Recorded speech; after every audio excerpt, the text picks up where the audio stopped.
I'm Mr. Williams. Thank you for coming. Please. You are? Fred Miller. You must be... Wallace, James Wallace. Great. Please. Have a seat. Now, before we do anything else, allow me to pay you. Please check that both names are spelled correctly. You understand that this is yours simply for coming to the lab. From now on, no matter what happens, the money is yours. I'll have to have you sign a receipt. There you go. Now, psychologists have developed several theories on how humans learn. For example, it might help to reward a person. Sometimes it helps to punish him. We do know that punishment, oh, thank you very much, is a powerful incentive towards learning. For example, when a parent spanks a child. However, in fact, we actually know very little about the effect of punishment on learning because almost no scientific studies have been done of it on human beings. Now, one of you will play the role of learner, who will receive a mild punishment if he answers incorrectly to a series of questions. And that punishment will be administered by a teacher. Now, what kind of punishment are we talking about? Well, first, let's determine which of you will be learner and which will be teacher.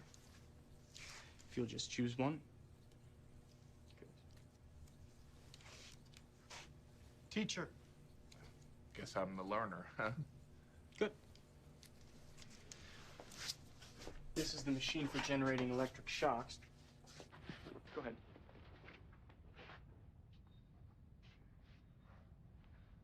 Now, let's set up the learner to receive some punishment, if you'll just follow me into the next room. Is it okay if I leave my hat here? Yes, that's fine.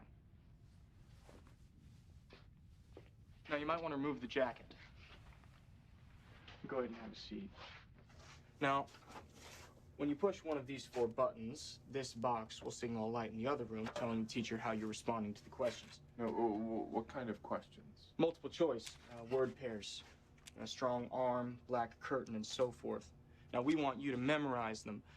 The teacher will first read them as word pairs, strong arm, for example, and then he'll read only the first word, strong, followed by a series of word choices, back, arm, branch, and push.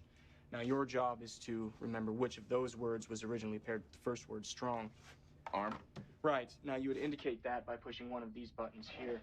If you had thought it was the first word I had read, back, you would push this first button here. If you thought it was the second word I had read, arm, you would push the second button, so on and so forth for the third and fourth word choices. Now, if you get the answer incorrect, you will receive an electric shock. Would you please roll up your right arm sleeve, please? And would you just help me strap him in to limit any excess movement? How far do you think Make he'll sure go? it's nice and tight. Now, this is connected to the shock generator in the next room. Electrode And paste. electrode paste to limit any excess burns or blisters. You know, I should say that a couple of years ago in the West Haven VA hospital, they determined that I had a slight heart condition. Nothing serious, but how dangerous are these shocks? Well, although the shocks may be extremely painful, they cause no permanent tissue damage. Well, we'll be communicating from the next room. The lab coat, I decided to make it gray. White would seem too medical.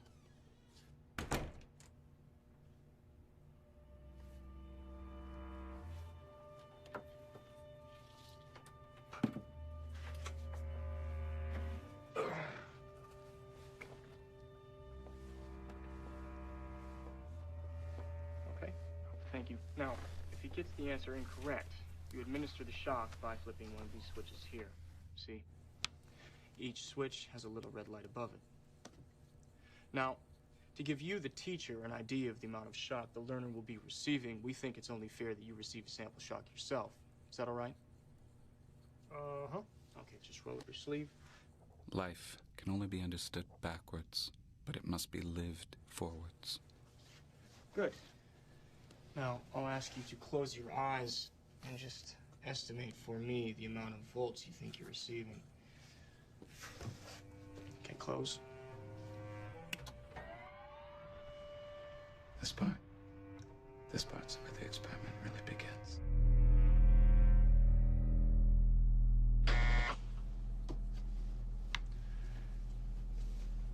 Now, if you'll just use this scale here to tell me the amount of volts you think you received in the sample shock.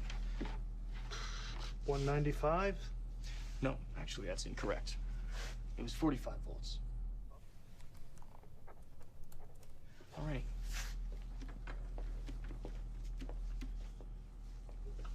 Okay, learner, I'm going to read you the words, and then I'm going to repeat the first word, and you're going to tell me the pair for that word.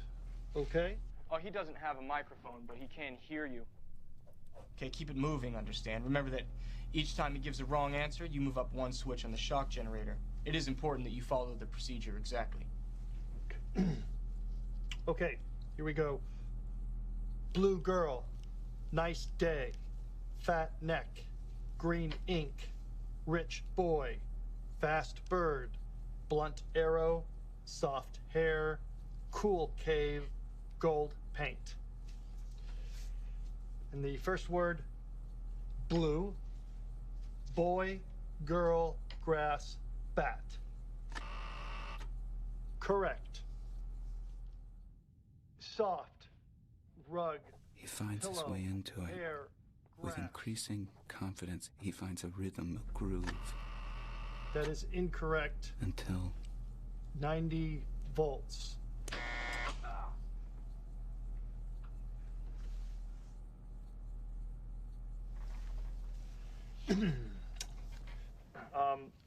here we go. Gold, dollar, necklace, moon, paint. Incorrect. 120 volts gold paint. Hard, stone, head, bread, work. Incorrect. 135 volts.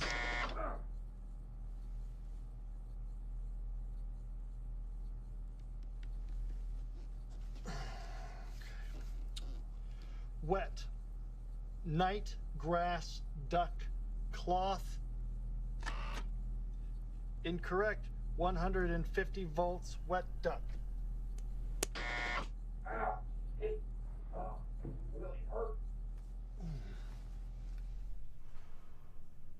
How do you know when a change, a true and lasting change, Wet, is night, about to overtake your life? grass, man, girl.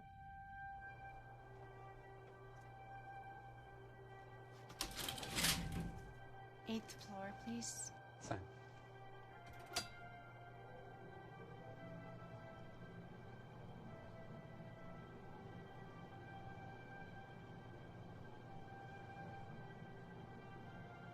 Are we going to the same party?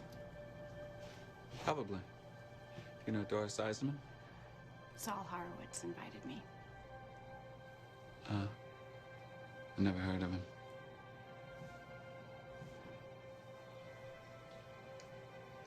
Should we continue talking or wait till we're properly introduced?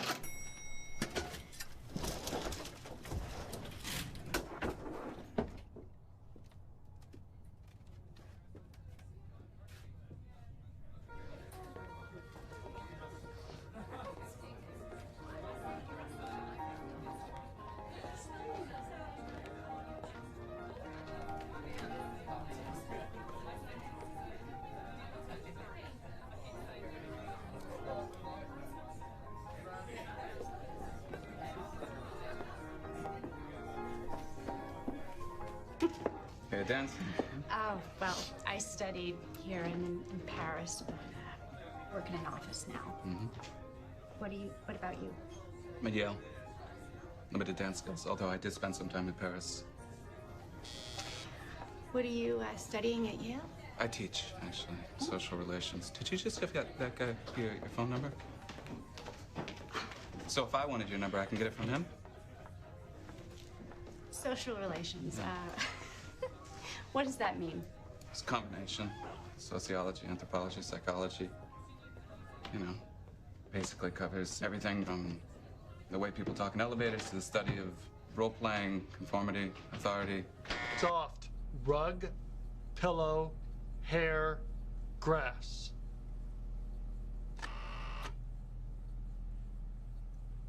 Incorrect. 165 volts, strong shock. Let me out of here. I told you I have a heart condition. I will not be part of the experiment anymore. He says he's not going to go on. Please continue, teacher. He says he doesn't want to go on. Well, whether the learner likes it or not, you must go on until he's learned all the pairs correctly. Please continue, teacher.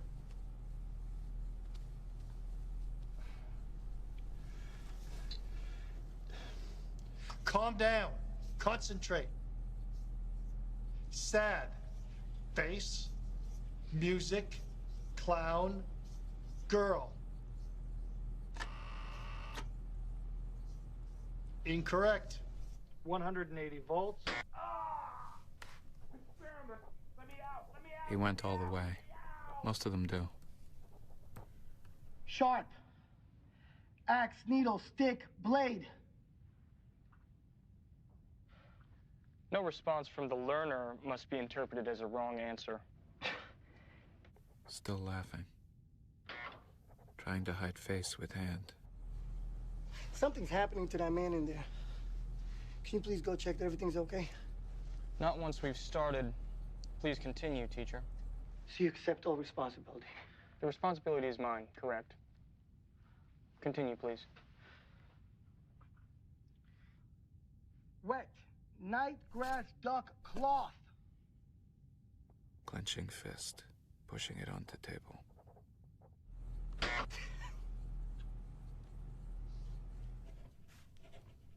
How you holding up, Alan? Dollar necklace. Moon paint. 375 volts. Danger, severe shock. Let me out of here. Let me out. Get me out of here. You can't hold me in here. Get me out.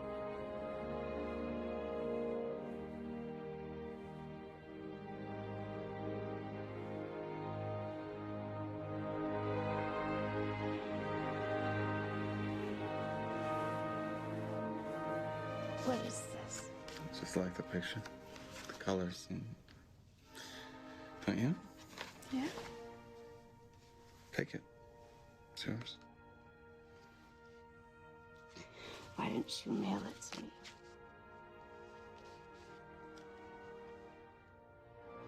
Or we could leave it here and you can move in. That'd be easier, wouldn't it?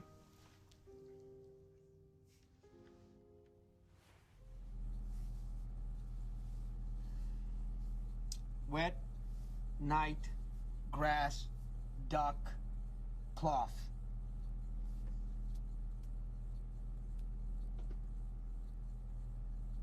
Wet duck. 435 volts.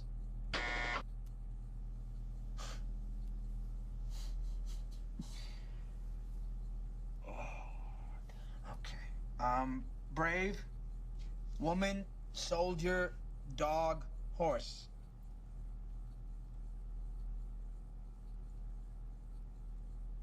Brave woman. 450 volts. Okay. What now? I'm at the end at 450 volts. Continue, please. The last switch again. Yeah, but he could be dead in there. The experiment requires that you continue. Go on, please. And his health doesn't mean anything? Well, whether the learner likes it or not, we must continue. I'm sorry. Look, I don't mean to be rude, sir, but I think you should go look in on him. I mean, all you have to do is look in on him. I'll look into that door. Because I'm not getting any noise. I'm not getting no sound here. We must continue. Go on, please. The next word is white.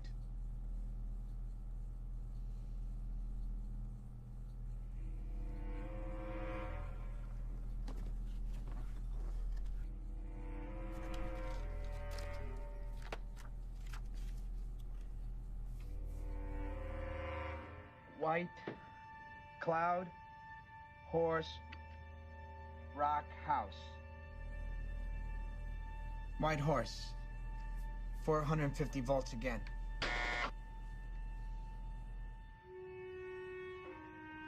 Fair. Price, rule, skin, sky. Wrong. 450 again. All right. Thank you. We are, done with the experiment. Okay. Now I'm just going to speak with the learner think he might be a little upset. In the meantime, my assistant would like to ask you a few questions, if you don't mind. Yeah, surely. Dr. Milgram. How do you do? First I'd like to... No, thank you. I'd like to ask you some questions. Yeah, surely.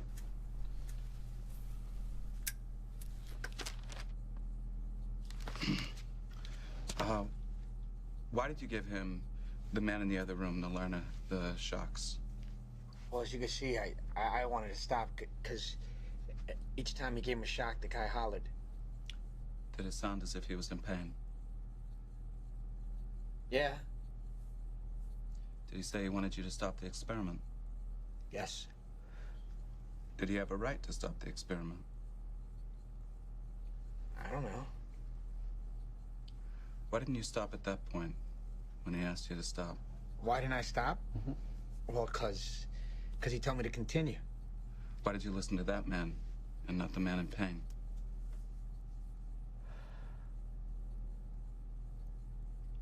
Well, because I thought the experiment depended on me.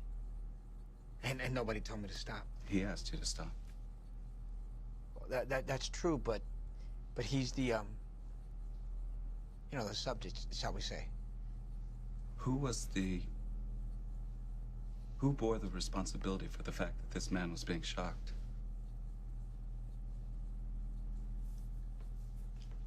I don't know.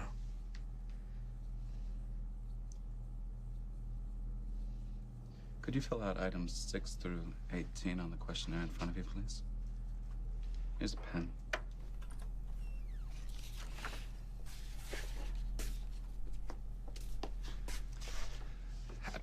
I get a little skittish, nervous.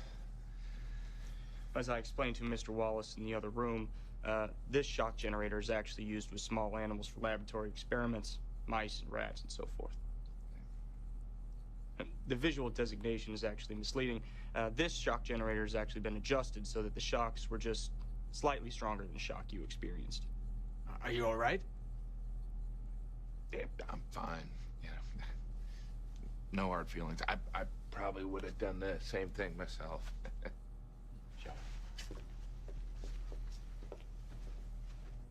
Each subject has a reconciliation with the learner.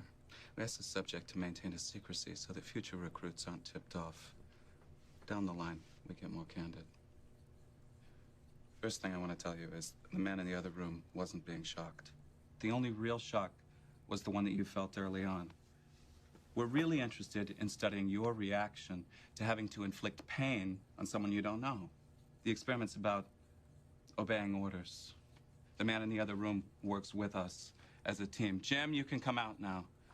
He wasn't really being shocked. He's perfectly fine. We weren't trying to fool you. We're just interested in studying your reactions. Man, you dog. I was worried sick. I thought I was, You're a good fella. No hard feelings. No hard feelings. But you thought you were really shocking him.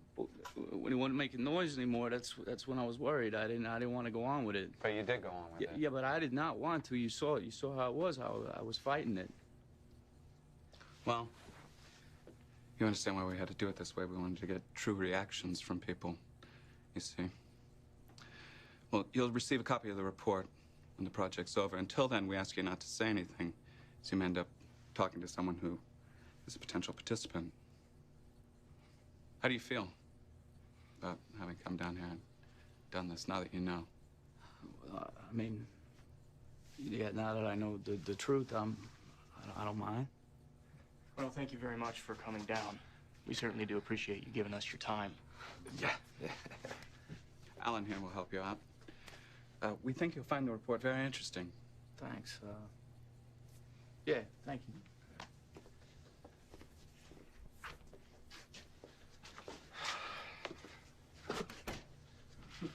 I still get nervous. You're cool as ice. Oh, maybe all those years of teaching high school give you sort of... Poker face. Oh, discipline, I was thinking. You're like a grave digger. Think you mean Undertaker? Domino effect starts to kick in the teacher's mind once he assumes the role. Get some women in here. Get my wife in this seat. We got 9 kids. First squawk, she'd stop the whole shebang. 9 kids, you sure about that? Oh, yeah. I have enough saved up to give them each a pair of socks if the electricity gets me. You're a brave man, Jim. All right, next subjects, too. We should keep going.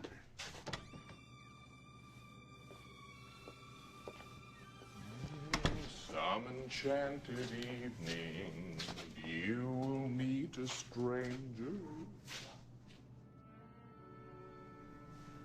I was born in the Bronx, 1933. My father's from Hungary, my mother Romania, Jewish immigrants. It was a matter of chance that they arrived in the U.S. as children and managed to raise a family in New York instead of being swept up into the extermination camps and murdered by the Nazis like millions of others like them in Eastern Europe. That's really what's behind the obedience experiments. The inkling I was chasing. The thing that troubled me.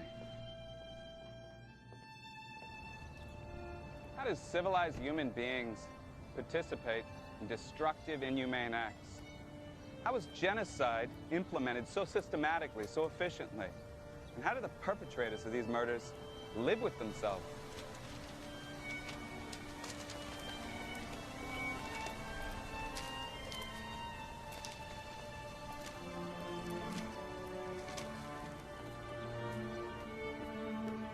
My daughter, Michelle, precocious child, who at this point in the story hasn't yet been born, used to tell the kids at school, my dad's a psychologist, but not the kind who talks to people lying down. He's an experimental psychologist. He does experiments.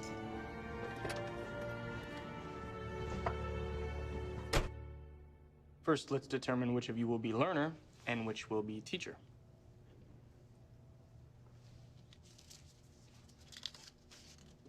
Teacher. So they both say that. No one's caught on? Not a soul. Not the corporate manager, the banker, the plumber, the good humor man. The good humor man was actually vicious. Crude mesomorph of obviously limited intelligence. The script has kind of momentum, carries them along. Men only? Every hour. It's getting to be a blur, really.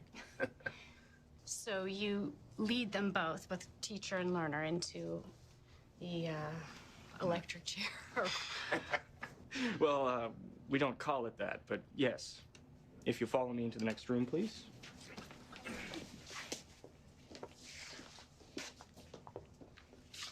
Here's my home. I think I'd go nuts in this little room all day. Well, they keep me busy. I actually have a heart condition. Really? Yeah, it does give you a sort of authenticity, I think, in the part. Yeah. But I think I'm a better actor than I am accountant. It's nearly time for the next one. Oh. Is somebody in there? Maybe Alan. Shall we join? Now, to give you, the teacher, an idea of how much shock the learner will be receiving, we think it's only fair that you receive a sample shock yourself. Is that all right? Fair enough. Your right arm, please. This is the only real shock, right? Mm-hmm. Have you done it? Been shocked like that, literally? Yeah. Yes, it's not pleasant. Ah! Now, if you'll just use the scale here to estimate for me the amount of volts you think you've received in the sample shock. I don't know. You tell me. Well, that was only 45 volts. So go ahead and begin the test. He doesn't have a microphone, but he can hear you. Just speak into the microphone. The rooms are partially soundproof. Are you ready, learner? Continues with robotic impassivity. Courteous to experimenter. Ink. Seems to derive no pleasure from the act itself. Incorrect. The correct answer is box. Curt and officious when saying correct. 75 volts. Let me out of here! Each time he administers a shock, lips drawn back, bares his teeth. Sweet, candy, girl, taste, pickle. Wrong, sweet taste. 120 volts.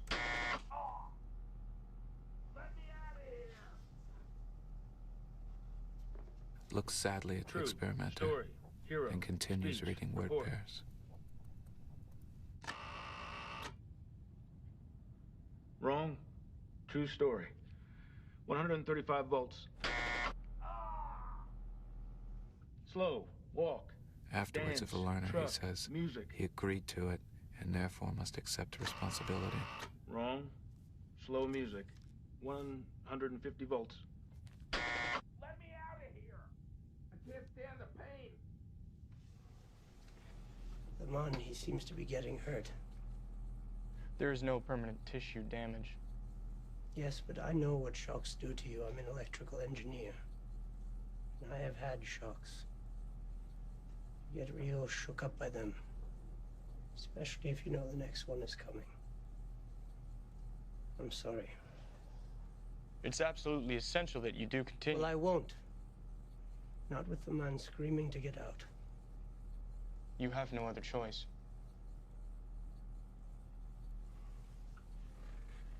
Why don't I have a choice?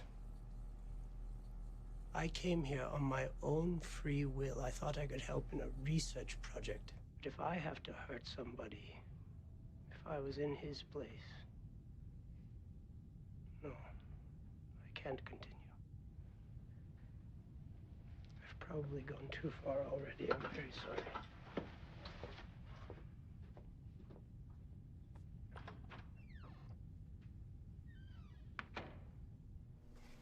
I could have wept. I mean, he looked like he wanted to slug me. Out of gratitude, you do understand, I mean wept, because all day we've been getting nothing but wrong. Zzz. You do realize I have to sit and listen to you scream all day. Well, so do I. He was, what, Danish? Dutch, actually. Right, but it wasn't his nationality that caused him to stop, was it? It was the fact that he worked with electricity. They all seem to want to impress you for some reason. Mm-hmm. But why? Why do so many, the vast majority, push all the way through to the final switch? Why is the Dutchman's defiance the anomaly instead of the norm? All the psychiatrists and psychologists I consulted were convinced that we'd have trouble finding a single person that would go all the way through to the end. I've been better off consulting the guy from Pepe's Pizza. Oh, you mean Pepe? I think his name is Carmine. Yeah, well, you get my point. The butcher, the baker, the candlestick maker. I'd like to try it. The test shock. Just want to know what it feels like. Sasha. I didn't even think of that, and I've been in there supposedly getting zapped to the maximum.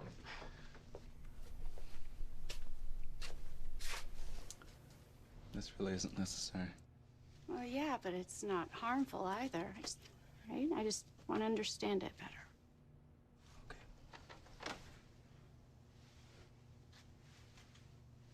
Other on.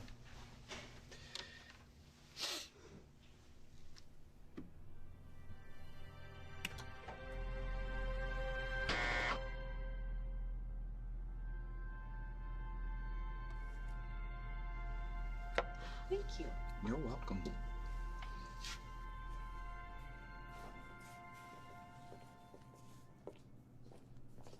I designed a series of variations, 25 in all, and continue the experiments over the next 2 semesters. We adjust the script so that the learner bangs on the wall, but says nothing. We ask the teacher to physically press the learner's hand on a copper plate, forcing him to receive the shock. Wrong. 135 volts. We move the experiment into a shabby office in Bridgeport to deduct the potential intimidation factor of Ivy League prestige. And back at Yale, we include women. What did you just do? He said ow. Did you turn off the machine? I thought that if it seemed like I, turn.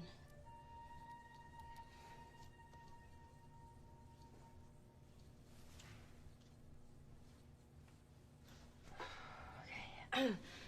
Short. The machine?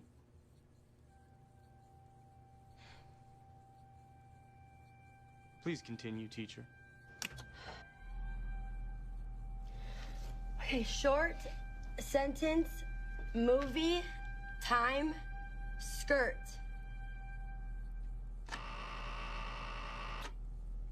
I'm sorry, that's wrong. It's a short time.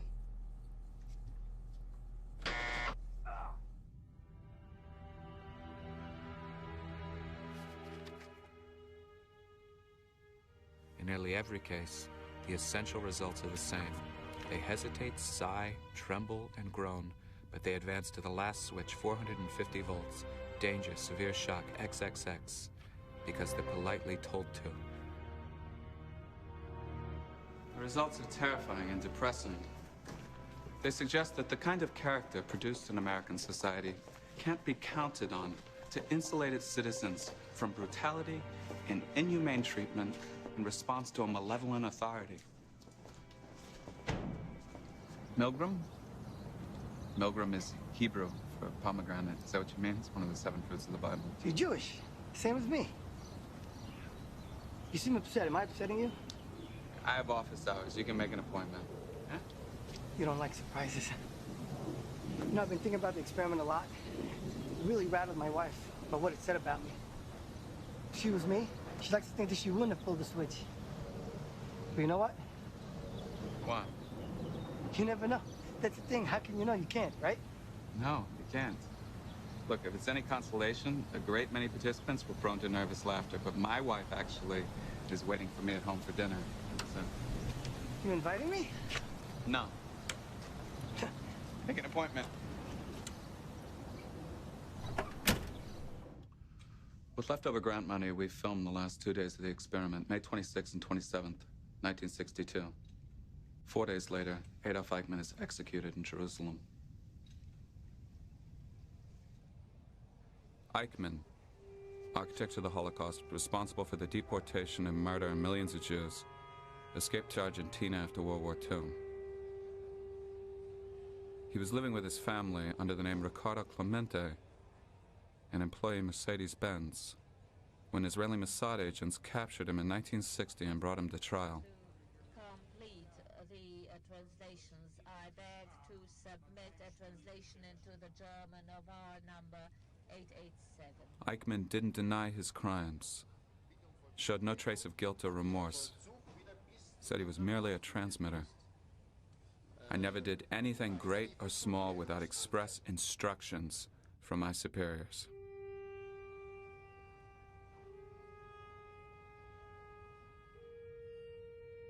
The cradle rocks above an abyss, and common sense tells us that our existence is but a brief crack of light between 2 eternities of darkness.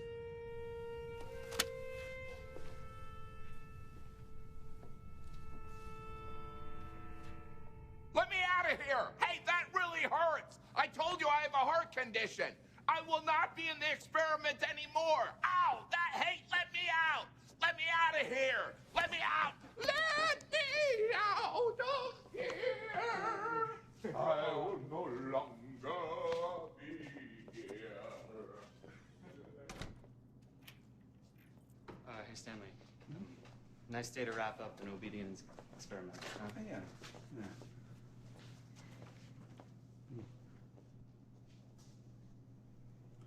I should tell you about Ash. Solomon E. Ash.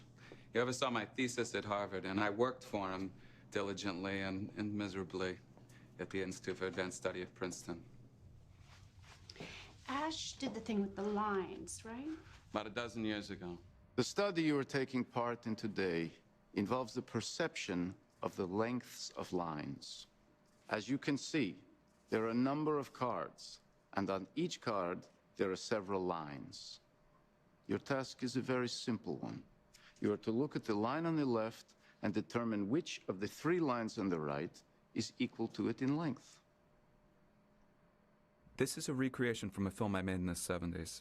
5 of the 6 participants are Confederates, the single true subject in the white t-shirt. Here's everyone else's answers before announcing his decision. 2. 2. 2. 2. 2. Very good. Let's move on to the next card. Same thing, gentlemen. 3. 3. 3. 3. 3. After the first few rounds, members of the group choose the wrong line. 2.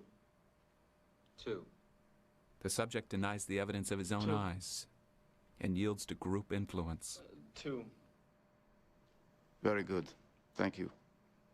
In the language of social science, the experiment was known as the effect of group pressure upon the modification and distortion of judgments. Great title. It made Ash famous among social scientists.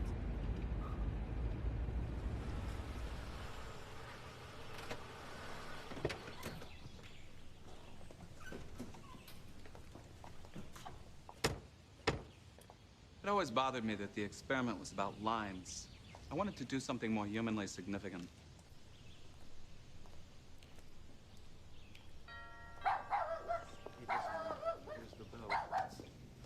Stanley. Hello. You may. This is Sasha. Yes. Sasha. Welcome. How are you? So lovely to see you. Come in. Stanley, how are you? Glad you made it. Can I tell you what a miserable time I had working for Ash? Princeton, the bureaucracy, the institutional arrogance. Not permitted to use a scrap of paper without it becoming an issue to be settled behind closed doors. Candy bar in the office, and I was reported via formal letter. I assumed he'd introduce me to the leading intellectuals of the day. This did not happen. I assumed that he acknowledged me in the book that I was researching for him, a book on conformity. He did not finish the book. It was like drinking from a glass with a false bottom. I thought there'd be more. I was thirsty. Please call me Schlemm. I would prefer it. There's no need to be so stuffy. In an elevator. Really? They met in an elevator. Can someone please pacify the dog? Here I am, still trying to impress him. Human nature can be studied but not escaped, especially your own. Well, I was on my way into this party, and I could feel somebody walking behind me as I went into the building. And we both got onto the elevator, and it turned out we were going to the same floor. And one of us said, I don't remember which, are we going to the same party? My fate was sealed. And he didn't leave my side the whole night. And he drove me home. And it turned out we had a lot in common. We were both from the Bronx. My mother was born in Russia. So my sister's friends, her parents in Vienna, had sent her and her brothers to New York during the war. But when I was over there visiting, they had just reclaimed their factory, and it was a coat factory, and that's where I got this. So, you're a well-traveled American girl, born in Switzerland, who took dance lessons in Paris and wearing a Viennese coat? Why haven't we met before? Stanley, why do you feel compelled to dwell on the negative aspects of obedience?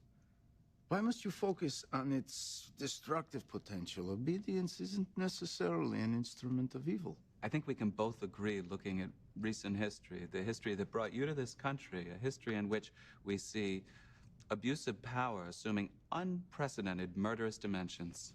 Why does your experiment give me a dirty feeling? He didn't expect these results. He tried to change the conditions so that people would refuse to obey. We met in a library. Oh, him, not him.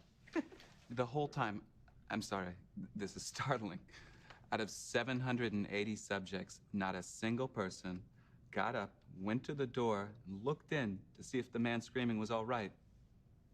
Not a single one.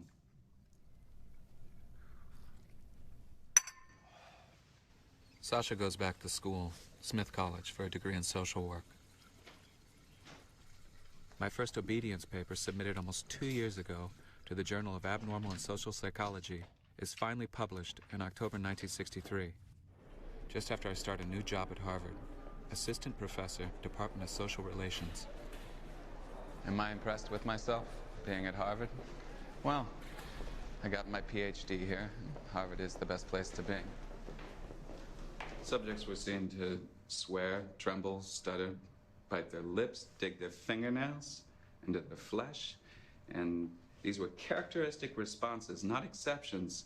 And yet, despite this behavior, the majority complied. Yes? How do you justify the deception? I like to think of it as illusion, not deception. Semantics, you may say, but illusion, you know, has a revelatory function, as in a play. Illusion can set the stage for revelation, to reveal certain difficult-to-get-at truths. But still, when you go to see a play, you pay for a ticket. You know you're seeing a play. These people didn't know it wasn't real. You tricked them. Hello. Today we'll be doing an experiment about blind obedience to malevolent authority. I'd like for you to pretend that this machine is delivering painful shocks to a person in the other room. How truthful do you think that would be? But if you think of it really, you were delivering shocks to your subjects, psychological shocks, and the anxiety, No. methodically, for 1 year. If your facts were as solid as your imagination, you'd realize that this is a false analogy. Well, as Kierkegaard says, take away paradox from the thinker and you have a professor. An assistant professor. For the moment, Dr. Milgram and myself are only assistant professors, it's true. The gentleman in the elevator now is a candid star. These folks who are entering, the man with a white shirt, the lady with a trench coat, and subsequently one other member of our staff, will face the rear. And you'll see how this man in the trench coat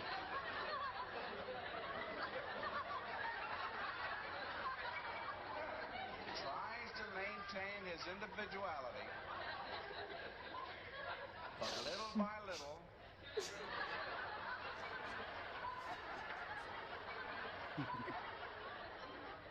he looks at his watch, but he's really making an excuse for turning just a little bit more to the wall.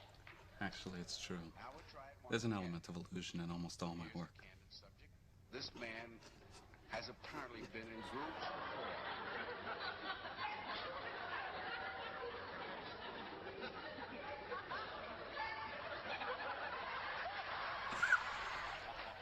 Candid camera was a reference point. I never denied it. You can see that plainly enough in the lost letter technique, which I conceived of at Yale and was refined at Harvard. Leave a letter, a sealed, stamped letter but unmailed for someone else to find. Leave it on a sidewalk, inside a store, a phone booth. Put it under the windshield wipers of a parked car with a note saying, "Found near car." All letters are addressed to the same post office box, but they're evenly split between 4 different intended recipients. Friends of the Communist Party, friends of the Nazi Party, medical research associates, and Mr. Walter Carnap, all fictitious. The innocuous content of the letters, if anyone's curious enough to open and read, is a simple message from Max to Walter, proposing an upcoming meeting. Carnap. It's kind of an odd name. Like the philosopher?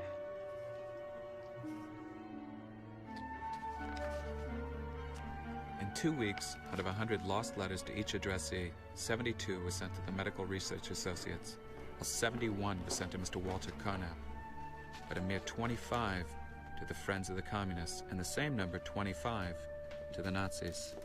We can deduce from this that the American public has an aversion to Nazis and communists, results that are reasonable and even comforting, though not startling.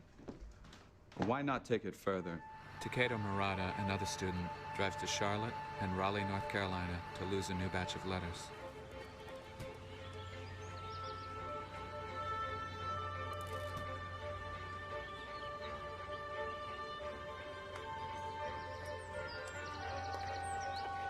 When the letters come back, the percentages once again confirm expected prejudices. Pro-white letters get mailed more often in white neighborhoods. More pro-Negro letters get mailed from black neighborhoods. A variation. I hire a pilot with a Piper Cub to fly low for Worcester, Massachusetts, spilling lost letters. They land in trees, ponds, on rooftops. Not all my ideas are brilliant.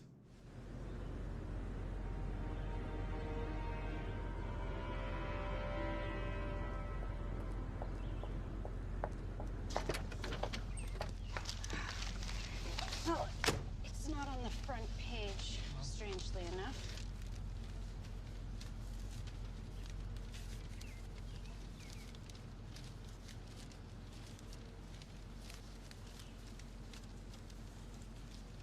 Found Estrelando, page 10.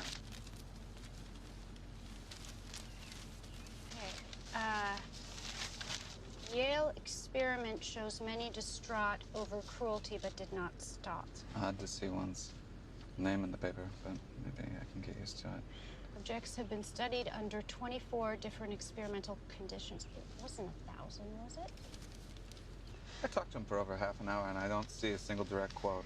Dr. Milgram pointed out that from 1933 to 1945, millions of persons were systematically slaughtered on command. Gas chambers were built, death camps were guarded, corpses were produced with the same efficiency as the manufacturer of appliances. So well, there's a quote.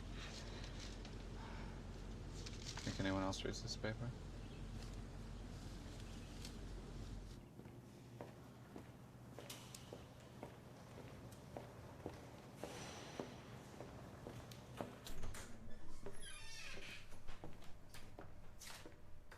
President Kennedy's been shot. He was shot in a motorcade in Dallas. He was shot in the head. It's Milgram. This is just another one of his experiments. Yes. Kelly, you've got that radio, yeah? Turn it on. During his tour of the city of Dallas, Texas, a presidential aide, Larry O'Brien, said he had no information on whether the president is alive, but later reported... He's rigged a fake broadcast like Orson Welles. I have? I wonder what the experiment's really about. This is real.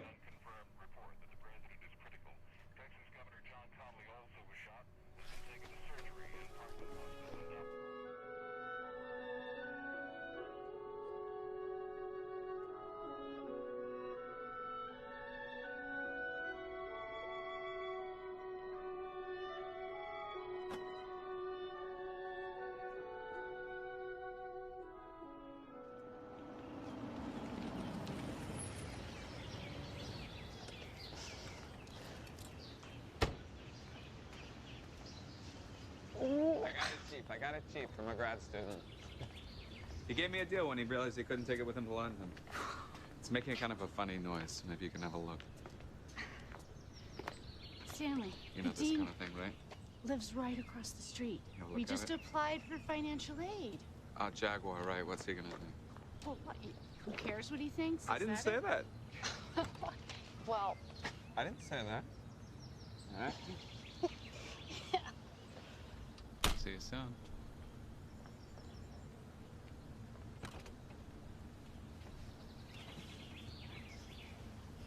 It's cheaper than you think. Though I understand it creates the wrong impression. do you? I do. Or are you just doing an imitation of someone who listens, who's reasonable, who... Well, we're gonna need 2 cars. Huh.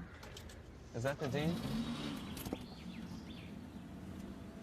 Well, maybe it'll impress the Harvard tenure committee. Okay, that's what they think.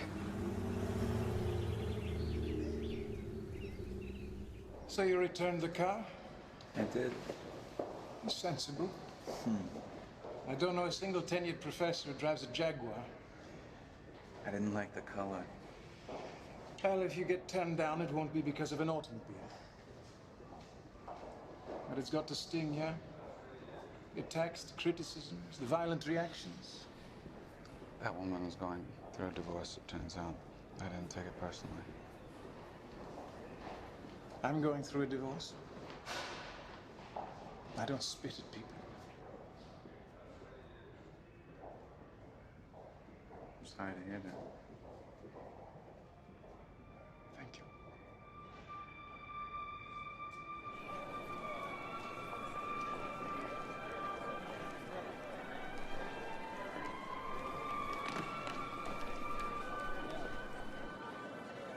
It's true that I am possibly more than commonly on edge, but how would you feel if you picked up a copy of American Psychologist and found yourself attacked in an article called Some Thoughts on Ethics in Research, a response to Milgram's behavioral study of obedience? Psychiatrists, many of you in this room, predicted that only 1 person in 1,000 would deliver the shocks across the board, an estimate that was off by a factor of 500. So what happened in the lab was discovered, not planned. But you expected, you knew you were going to worry some people. Stress, in fact, was a part of it. Well, every extreme stress. Every experiment is a situation where the end is unknown, indeterminate, something that might fail. The indeterminacy is part of the excitement. Ethics, the undertow of ethics. I wanted to ask a question, a series of questions about the psychological function of obedience, the conditions that shape it, the defense mechanisms it entails, the emotional forces that keep a person obeying. As someone with pretensions as a moral educator, let me suggest that science must enhance our moral personhood, not diminish it. You force people to torture other people? No. To see if they were... No. That is alien to my view. No one was forced, right? The experimenter told the subject to perform an action. What happened between the command and the outcome is the individual with a conscience and a will who can either obey or disobey. I don't see how you can seriously equate victimization in a laboratory con with a willful participation in mass murder. Victimization. Look, when the experiments were complete, all the subjects were sent this questionnaire. Here's some examples. 84% said they were glad to have been in the experiment. 15% indicated neutral feelings. 1.3% indicated negative feelings. 1.3%. 4/5 thought more experiments of this sort should be carried out, and 74% said they had learned something of personal importance about themselves and about the conditions that shape human action. A year after the study, a psychiatrist, Dr. Paul Arara, was hired to meet with subjects who might have suffered possible negative effects. This is not another experiment. There's no trick here. I can see why you may have your doubts. Yes. This is a debriefing meeting. We're here to assess the after effects. So tell us how you feel. I'd like to know what the point is of it. Just to learn something about human nature. That was the aim. Professor Milgram? I sincerely hope that basically you don't have the feeling that you would rather not have been a part of this experiment. It's an interesting life experience. I don't like hurting anyone, and I can't understand myself going all the way. It left me feeling guilty. Were we supposed to have coffee? Yeah. This meeting? I told my husband. I know I wasn't supposed to, but I did do everything I'm told. He said he wouldn't have done the shocks. He would have refused. I wanted to cry, but I started to laugh. I think I did both. Yeah, well, I was quite frightened, and I was quivering, and it's... I actually tried to memorize the word pairs myself so that if they switched it around, I wouldn't have to get those shocks. There's a tendency to think that everything a person does is due to the feelings or ideas within the person. You haven't had your coffee. You need coffee? Yes. Cream, sugar? I'll take 2 sugars. Both, please. Yes, thank you. But sometimes a person's actions depend equally on the situation you find yourself in. And in this case, the power of the situation overwhelmed your personal power. I'm an understanding person, okay? I'm an intelligent human being. Speak the truth to me, and I'll cooperate gladly, even if it's a bitter truth, but don't lie to me.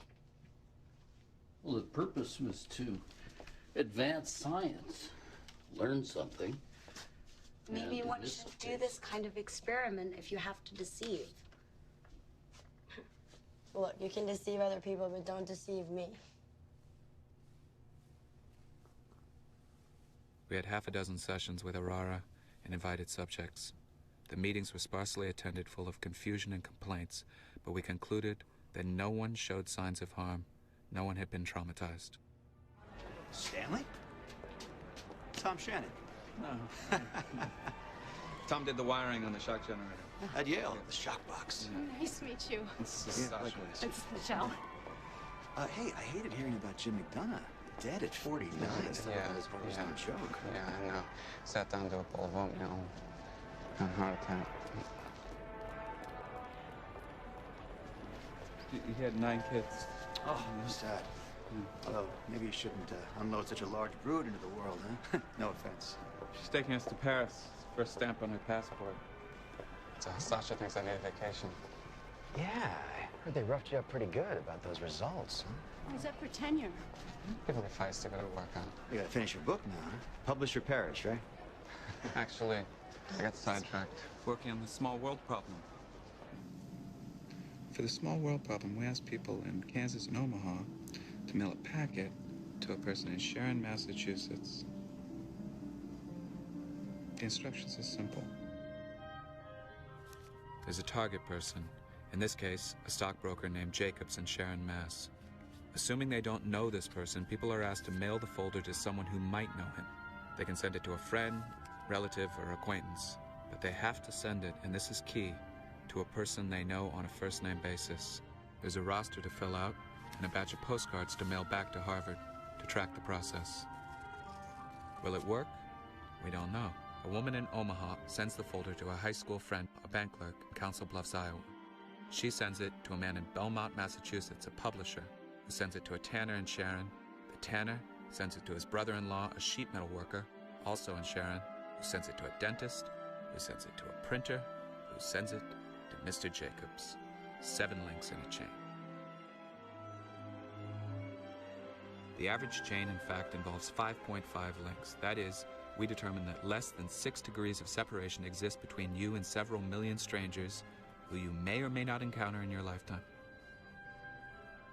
When we understand the structure of this communication net, we stand to grasp a good deal more about the fabric of society.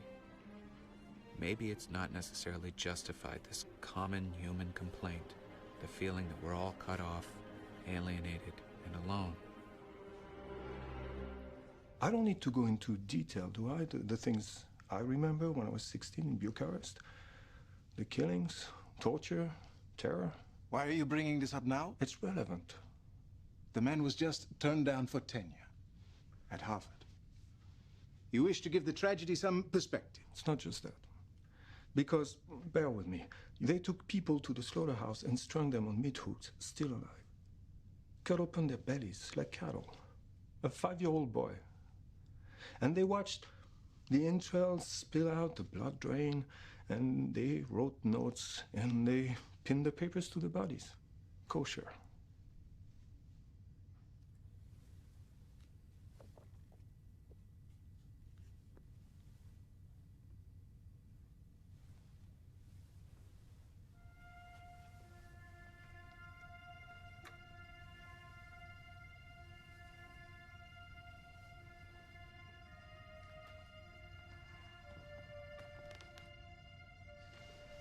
Serge was just giving me a lesson in reality. The pogroms in Romania during the war. The Iron Guard. They lit people on fire, threw them off buildings. This is my charming way of saying your husband's work is very important and timely. Because the techniques change, the victims change, but it's still a question. How do these things happen? How are they institutionalized? The Algerian War, the tortures. Do you know about this in the States? Of course.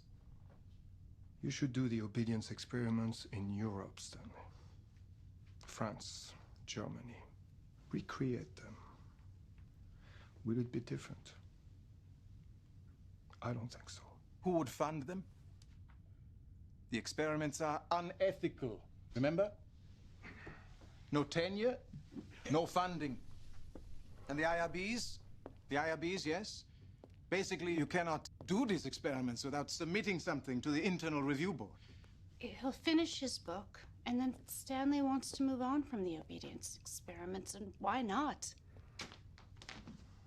Well, You look under a rock, ugly things crawl out, and we have to face them.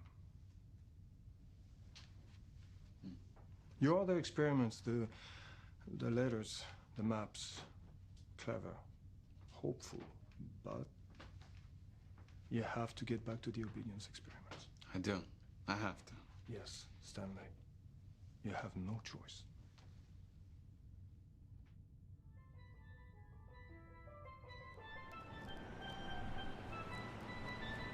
My new job at City University of New York involves a jump in pay and full professorship. Head of the Department of Social Psychology. The City of New York is a major laboratory to be utilized in the research and training of graduate students in social psychology. That's from the CUNY brochure. I wrote it. Sasha finds an apartment for us in Riverdale with a great view of the Hudson. Mark was born in 1967. He hardly remembers Cambridge. Even, or especially when nothing decisive is happening, time refuses to stand still. I walk to the station every morning, take the train into the city. I enjoy the routine.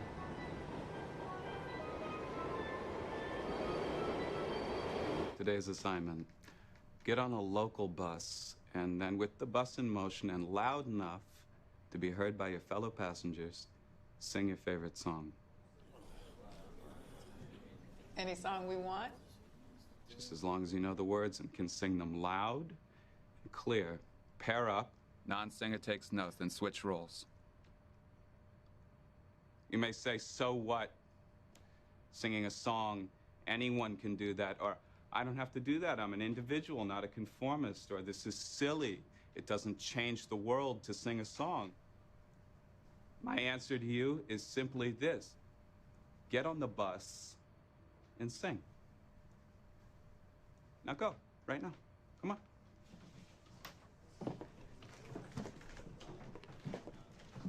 No humming.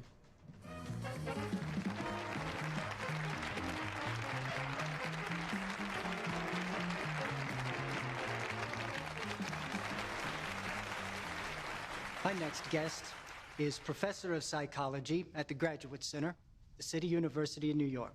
He's written a fascinating book, a disturbing book, Obedience to Authority, an Experimental View, just published by Harper & Row. Please welcome a very creative, very controversial socio-psychologist, Stanley Milgram. Doctor. So your subjects, they thought the shocks were real, that they were delivering 450 volts, 65% of them. But they were not particularly aggressive or sadistic people. They were a representative cross-section of the average American citizen living within range of Yale University. I thought, yes, we'd do the experiment in New Haven, and there'd be very limited obedience, and then we'd recreate the experiment and say Berlin, and find the rate of obedience to be much higher. Saved a bit on airfare, didn't you? So, let me get this straight. You did the experiment in the early 60s, and here we are, 1974, and your book still feels like news. Why is that? People don't have the resources to resist authority. That's what the experiment teaches us. But people don't want to hear it. The experiment explains a kind of flaw in social thinking, a deadening, a suspension of moral value. What would you say to your critics? Critics who would insist the moral lapse is yours. And one of them cites the extremely callous, deceitful way the experiments were carried out. Another calls them morally repugnant, vile. Milgram belongs on the other end of the shock machine. There certainly is a certain kind of Kafkaesque quality to the experiments. Kafkaesque. The experiment taught me something about the plasticity of human nature, not the evil, not the aggressiveness, but a certain kind of malleability. 65% of volunteers were obedient. That left 35% who recognized a moral breach, took responsibility for their actions, and resisted. There is no permanent tissue damage. That's your opinion. If he doesn't want to continue, I'm taking orders from him. The experiment requires that you continue. You have no other choice. If this were Russia, maybe, but not in America. But obedience, compliance, was more common. You tell yourself, I wouldn't do that, I'd never do that. But then, what did Montaigne say? We are double in ourselves. What we believe, we disbelieve, and we cannot rid ourselves of what we condemn.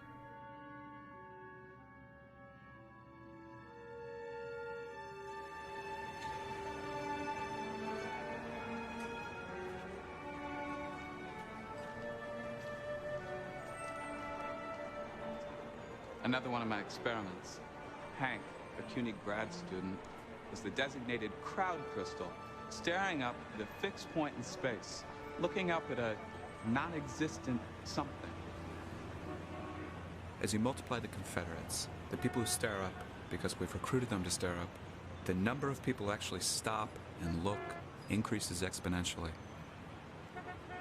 Meanwhile, Obedience to Authority gets translated into 8 languages and nominated for a National Book Award. October 24th, 1974, 4:25 p.m. Sheila Jarcho, Jarcho, working on the Mental Maps project, comes in and tells me errors were made in the neighborhood map, already duplicated in some 500 copies. Her facial expression captures the attitude that she's shown all along in her capacity as research assistant. My eyes really that close together? On the whole, both men and women are highly critical when studying photographs of themselves. The vanity factor is extraordinary when people judge their own image. Do you ever worry that everything's sort of an anticlimax since the obedience experiments and that your work, really everything you're doing is just a flash in the pan? The truth is, you're invested in the idea of authority and you love lording it over all of us. Me and the other students and even your wife. Me? Fuck yeah. I work here because I get paid for it, and I actually think it's kind of fun. Sheila, what's wrong with you? Just keep doing what he tells you to do. I don't get along with all my students. A flash in the pan? How many people can manage even that flash? I've done some psych experiments, but in my mind, I'm still about to write my great Broadway musical. 4:27 p.m. Paul Hollander, looking tan and fit, pays a visit from Massachusetts. Tan and fit and miserable. I am so sorry, Paul. Well, another marriage down the drain. Should have seen it coming. Oh, it's just terrible. It's rotten. But you look good. The rest of it is she's erected a Berlin Wall between me and my daughter. Nice place you've got here. It isn't Harvard, but thank you. Harvard would never have given you an office half as grand as this. Or found you as bewitching a secretary. Let's go where the work is. So, aren't you going to take my picture then? I'm considering it.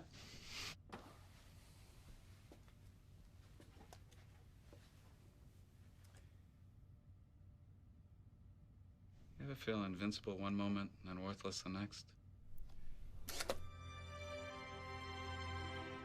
Yes, and no.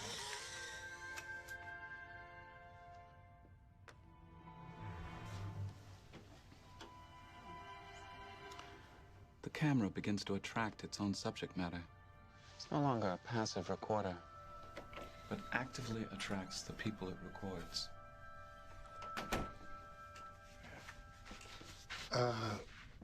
Stanley Milgram? How did I get to be so old? What is that Kierkegaard quote? Life can always be, only be understood backward. October 24th, 1974, 4:29 p.m. Conversation with Paul Hollander interrupted by the arrival of a messenger bearing, at last, the German edition of Obedience to Authority with crass barbed wire cover design. Mein Gott. What's your name? Thomas Shine. Am I participating in my experiment? Depends. Just wants to take your picture. Everybody's doing it. Okay? I need a signature. Oh, yes. He's interested in the unacknowledged power of photographic images. Not good. Life can only be understood backwards, but has to be lived forwards.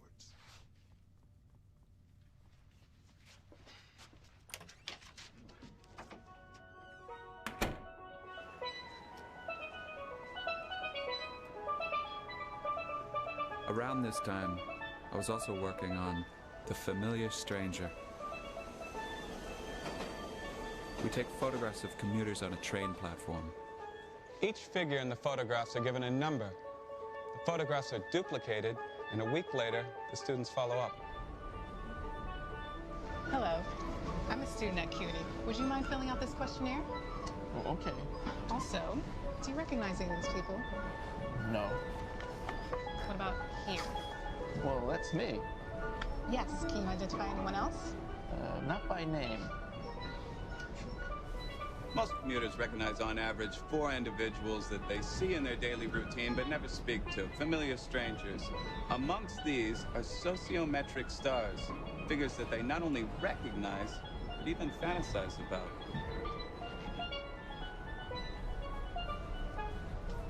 They wonder what kind of lives these strangers lead, what their jobs are like, and if they ran into each other in another place, or if some emergency jolted them out of this routine, they might start to speak, to actually know one another.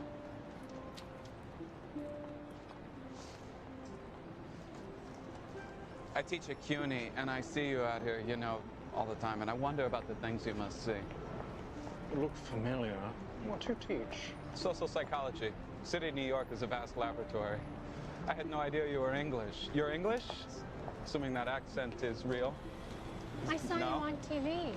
Good Morning America. I knew you looked familiar. He tortures people with electric shocks. That isn't accurate. He's very controversial. Have you read my book? Have you? Oh, I don't get a chance to read as much as I would like to. Okay. I read the review. Well, there were many reviews. It was the Times, wasn't it? Harsh. Yes, it was. It was harsh. It was nominated for an award, but, you know, who cares? Why disabuse yourself? What? I don't want to make you angry, ma'am. Just have a nice day, okay? Hey, it was a pleasure meeting you.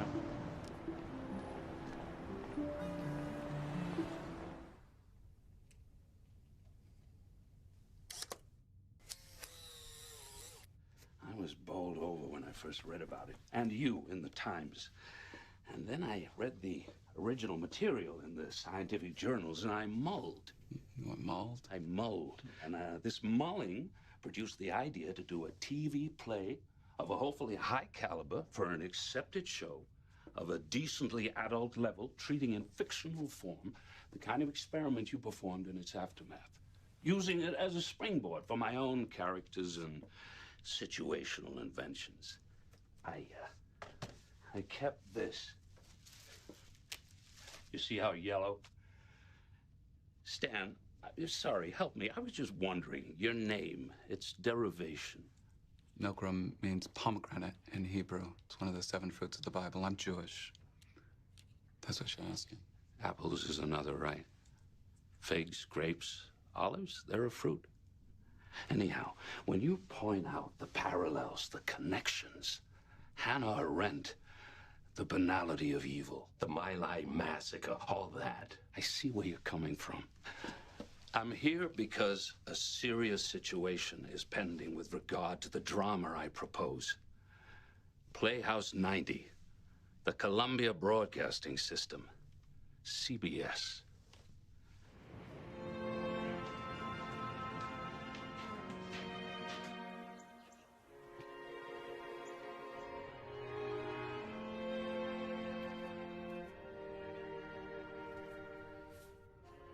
Michel Malbel. Ça va? Hi. I was just gonna get some ice cream.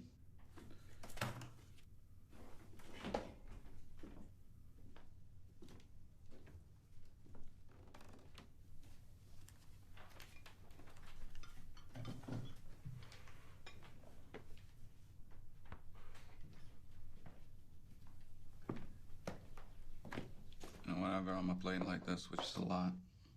Think of your grandfather. Sam, Yeah, what's his name? he died. That's right, in his sleep. It's the luckiest way, people say, not to know it's happening. Why'd he die? Heart disease.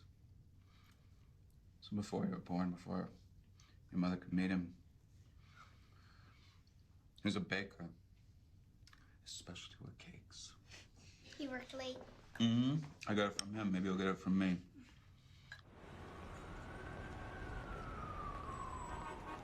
Basically, there are three types of people. That's what your research confirms. There's the person who makes things happen, the person who watches things happen, and the person who says, what happened? Right? I'm a dramatist. I was explicit, not a scientist. Your work is a springboard for revealing basic human truths. You get your consultant's fee. What's the problem? It isn't about the money.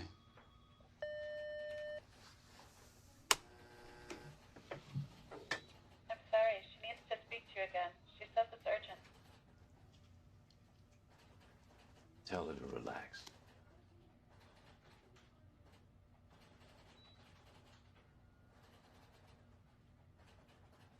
Excuse me.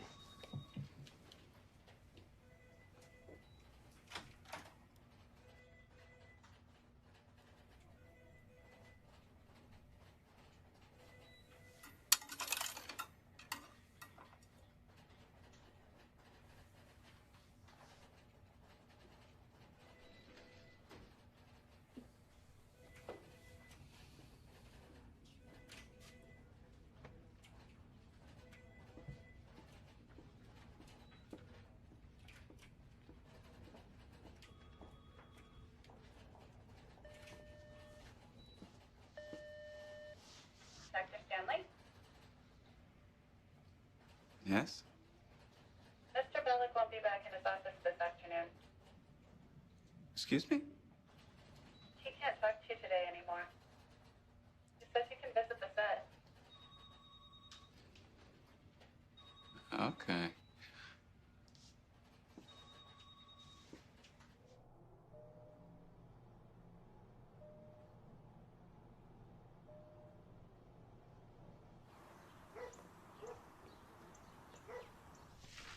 So, you sold him the rights? No. But it's a gray area. But it's your book, it's your work, it's your experiments. No, So but either in- you did it, or you sold it, or you didn't, right? In the opinion of Harper's legal department, we don't have a supportable claim, not on the basis of copyright infringement, because the show is fiction. Are we finished with this? They gave me a consulting fee. Is that enough? Your father's turning into a fictional character. Why? Yes, why? And why do they have to make you a goy? It's not about me. I'm just a springboard. Why? I don't know. Oh, I see. So, you had no choice. Look, I could just give the money back, but they just make the show anyway. Why don't I give the money back? I'll give the money back. That's a good idea. You know what? You don't have to be so snippy.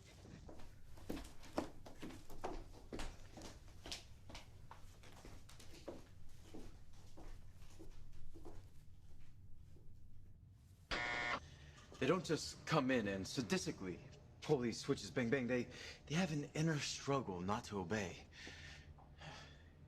Inner pain is the evidence to that. Stephen, what you're doing is very important. And I love the design. It's audacious. And? I am being careful. Which is why I've got tenure around here long before black became popular. It's tricky. Very tricky. There'll be criticism of anything breaking new ground. There are times when your life resembles a bad movie, but nothing prepares you if your life actually becomes a bad movie. Here's Dr. Stephen Turner, Stephen Stanley Turner Milgram of Rutledge University, a bachelor and a wasp, being played by William Shatner. 4 years after his last Star Trek episode, Ozzie Davis plays his colleague and best friend. I don't believe you're adequately considering faculty reaction. You may find yourself teaching in Siberia.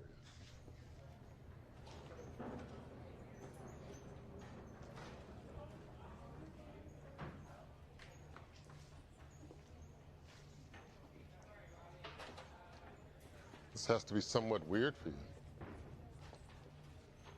Well, I've made some films myself, actually, documentaries. I think Ozzy may have meant, and I was wondering also, do you have a best friend who is, you know, a brother? I mean, this tradition of a black best friend, where did that come from? You don't have a black best friend, Bill? No. Do you? This character isn't me. I'm just a springboard. Did you know I did the first interracial kiss in U.S. TV history? Ah, Star Trek, sure. I kissed Nichelle Nichols on network TV. Controversial, but you did it. The network was nervous. They insisted we shoot an alternative version. But during the close-up, I did this. First time. 1968, in the history of TV. I read about your experiments, Doctor. Did you happen to use any black folks? Yes, of course. And the results? They fared the same as everyone else, roughly 65% compliant. You didn't force or threaten anyone, right? No. You didn't twist anyone's arm? No. You know, hold a gun to anyone's head? You see, it brings to mind when I was 6 or 7 years old, coming home from school. 2 policemen called me over from their car. Come over here, boy. Come on over.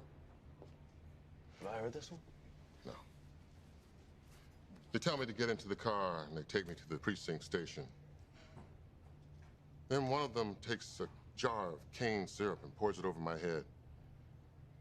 And they both laugh like it's the funniest thing in the world. I laugh too. Then they give me hunks of peanut brittle and let me go. Took me 30 years before I told anyone. Where was this, Ozzy? Down south? Well, it doesn't matter where, and that's my point. You see, you don't have to go to Germany to learn about obedience to authority. Well, it's in the book, actually. It's the 10th chapter, which very few people get to. 10th level? The agentic state, in which the demands of the democratically installed authority conflict with conscience. The banality of evil. I don't take responsibility. Do you take responsibility? I take responsibility. Now count that as wrong. No response counts as wrong. Now you pull the switch then, damn it. Come on, you pull the switch. Mr. Dalquist, that's your job. No, I won't. Nobody can learn anything like this. There was a time, I suspect, when men and women could give a fully human response to any situation, when we could be fully absorbed in the world as human beings. But more often now, people don't get to see the whole situation, but only some small part of it. There's a division of labor, and people carry out small, narrow, specialized jobs. And we can't act without some sort of direction from on high. I call this the agentic state. The individual yields to authority, and in doing so, becomes alienated from his own actions. Mr. Dalquist, you agreed to the rules. The agentic state is store policy. It's, I'm just doing my job. Or, that's not my job. Or, I don't make the rules. We don't do that here. Just following orders. It's the law. In the agentic state, the individual defines himself as an instrument carrying out the wishes of others. A soldier, a nurse, an administrator, an actor, a corporate employee, or even, yes, academics and artists. Please, continue. Oh, God. Oh, God. Mr. Dalquist. Just shut up a minute! No, hold on.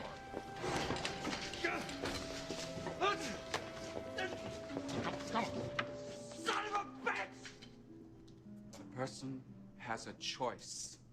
He or she chooses to become agentic. But once you assume the role, it's almost impossible to go back. Wrong. 195 volts. Dance.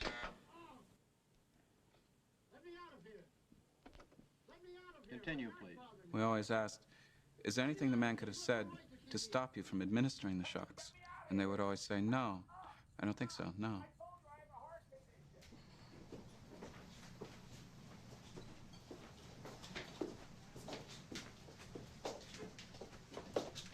Michelle, let's sit up here.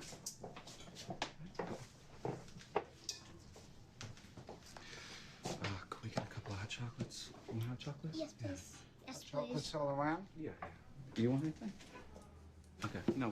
I mean, stay put. Stay in your seats. Okay.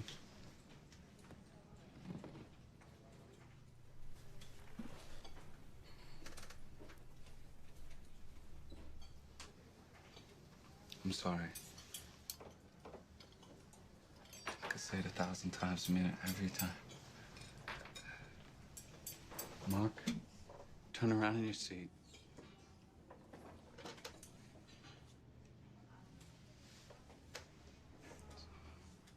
Piaget.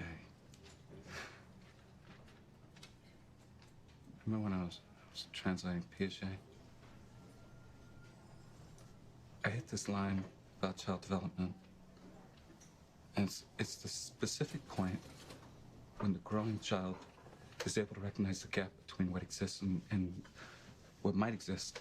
And it occurred to me, we choose our reality when we choose another person. What does that mean? Marriage is not a fantasy. No. Right. But it is a choice. You have to know that I choose you. Every day, I choose you.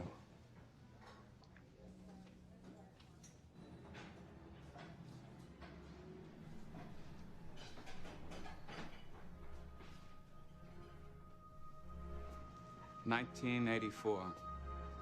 1984 was a big year for me.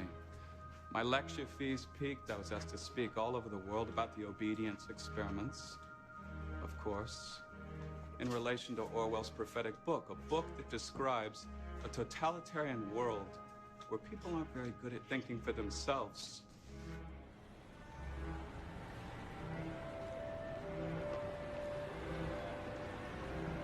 Who can explain it? Who can tell you why? Fools give you reasons, wise men never try.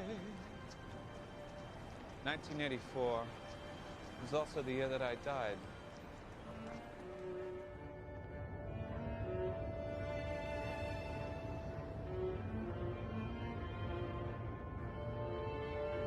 I was 51.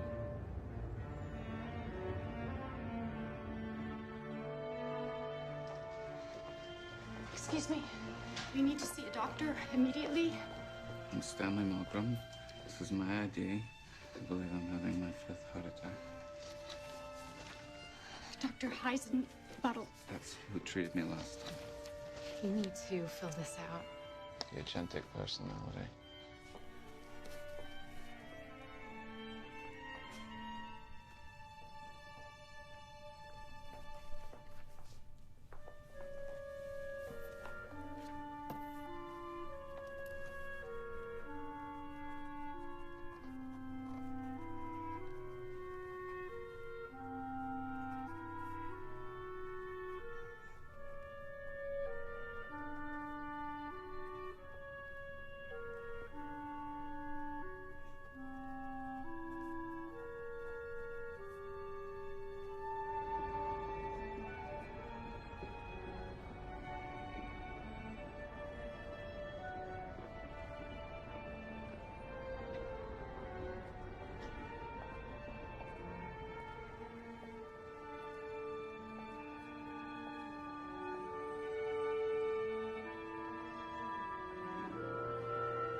No one can truly know what they might or might not do when presented with the demands of a particular situation.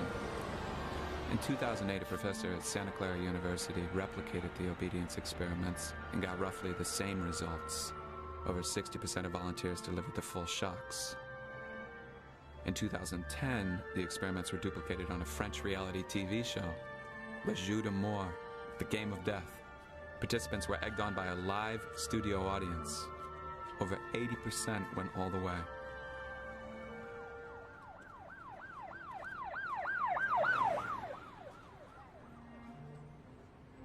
Alexandra Milgram, Sasha, continues to live in the apartment we shared in Riverdale.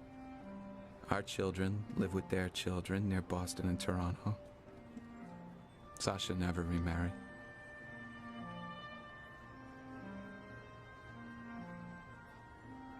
The obedience experiments are cited and discussed in nearly every introductory psychology textbook worldwide. My obedience film is screened for every incoming class at West Point, and my methods and results continue to be challenged, scorned, debunked. Yet every time a new outrage is unleashed into the world, sanctioned and systematic acts of violence, the obedience experiments re-enter the conversation, reframing unanswerable questions. You could say we're puppets, but I believe that we are puppets with perception, with awareness. Sometimes we can see the strings, and perhaps our awareness is the first step in our liberation.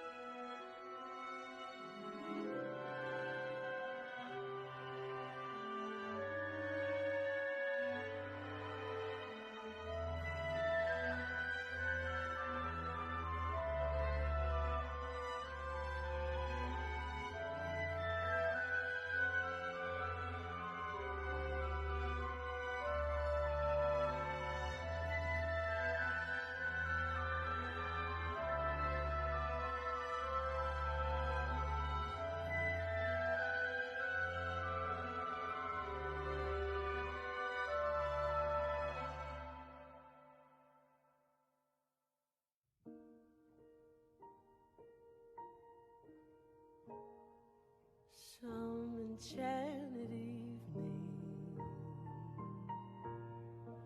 you may see a stranger. You may see a stranger across a crowded room, and somehow you'll know even that somewhere you'll see him again and again. Some enchanted evening, someone may be laughing. You may hear him laughing across a crowded room, and night after night, as strange as it seems, the sound of his laughter will sing in your dreams. Who can explain it?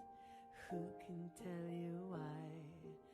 Fools give you reasons, wise men never try.